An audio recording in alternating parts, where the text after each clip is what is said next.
Approfittavano della confusione e del viavai di mezzi che inevitabilmente c'è nei magazzini di un grande centro commerciale per sottrarre, con la complicità di due camionisti, bancali certificati in legno del valore di circa 120 euro l'uno, e così, un po' alla volta, sono riusciti a rubare dallo scorso giugno oltre 1300 pallet per un valore di oltre 12.000 euro, ma l'hanno pagata cara, visto che i due magazzinieri, impiegati al centro commerciale I Giardini del Sole di Castelfranco, oltre ad essere stati denunciati per furto aggravato in concorso, sono stati licenziati. Si tratta di un 48enne ed un 50enne, entrambi residenti nella Castellana.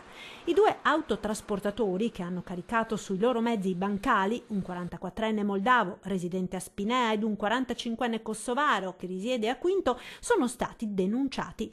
Ad accorgersi dei continui ammanchi di pallet sono stati i responsabili del movimento merci del centro commerciale, che hanno presentato denuncia ai carabinieri. L'indagine è scattata lo scorso giugno, con controlli incrociati anche sui turni di lavoro, fino ad arrivare all'individuazione dei responsabili, i quali, messi alle strette, hanno ammesso le proprie responsabilità. E così per i due dipendenti infedeli è scattato il licenziamento.